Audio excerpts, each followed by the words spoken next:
Prelims 2021 में आपके सामने क्वेश्चन दिया गया था, money multiplier in an economy increases with which one of the following. Economy में मनी मल्टीप्लायर किस कंडीशन में इंक्रीज होता है।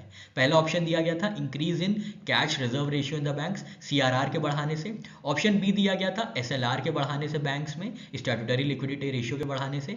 ऑप्शन सी दिया गया था increase in banking habit of the people, लोगों की बैंकिंग हैबिट बढ़ने से मनी मल्टीप्लायर बढ़ता है इकोनॉमी में। और लास्ट ऑप्शन दिया था increase in population of the country, जनसंख्या के बढ़ने से इकोनॉमी में मनी मल्टीप्लायर इंक्रीज होता है। और इसका सही आंसर था option C, increase in the banking habit of the people.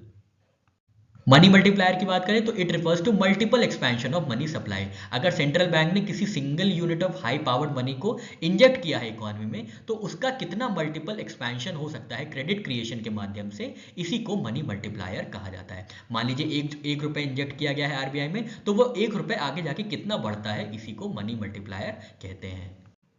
Money multiplier के रिलेशनशिप के लिए हम दो टाइप्स ऑफ मनी के बारे में चर्चा करते हैं। पहला है हाई पावर्ड मनी, जिसको एच से डिनोट किया जाता है, और इसको रिजर्व मनी या बेस मनी भी बोला जाता है। इसमें करेंसी विद पब्लिक को इंक्लूड किया जाता है, कैश रिजर्व जो बैंक के पास होते हैं उनको, और अदर डिपॉजिट्स विद आरबीआई, इसको इंक्लूड किया जाता है हाई पावर्ड मनी में, और ये डायरेक्टली कंट्रोल किया जाता है आरबीआई द्वारा।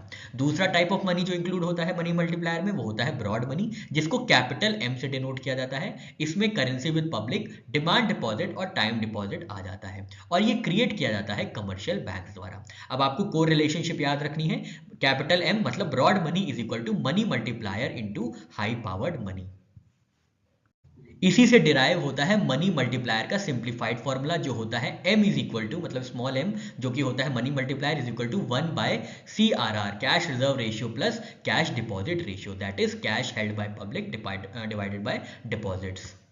अब हम यहाँ अपने क्वेश्चन पे आते हैं, जहाँ पे ऑप्शन ए में दिया गया था increase in cash reserve ratio. तो अभी हमने रिलेशनशिप देखा, ये इनवर्सली प्रोपोर्शनल होता है मनी मल्टीप्लायर के। तो कैश रेशियो अगर बढ़ गया है तो मनी मल्टीप्लायर कम हो जाएगा, तो ऑप्शन ए बिल्कुल गलत हो जाता है।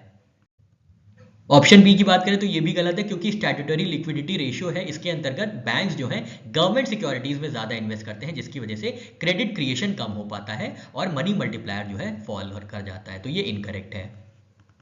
ऑप्शन सी की बात करें तो बिल्कुल सही है, जहां पे बैंकिंग हैबिट अगर लोगों की बढ़ती है तो ज्यादा लोग जो है डिपॉजिट करेंगे अपना पैसा बैंक में, जिसकी वजह से ज्यादा डिपॉजिट्स होने की वजह से ज्यादा लेंडिंग होगी और multiple rounds of credit creation होंगे, जिसकी वजह से मनी मल्टीप्लायर जो है बढ़ेगा। तो ये बिल्कुल सही है ऑप्शन सी। ऑप्शन डी की बात करें increase in population of the country, ये इसका ये मतलब नहीं कि पॉपुलेशन बढ़ने से ऑटोमेटिकली डिपॉजिट्स इंक्रीज हो जाएंगे, तो ऑप्शन डी गलत हो जाता है।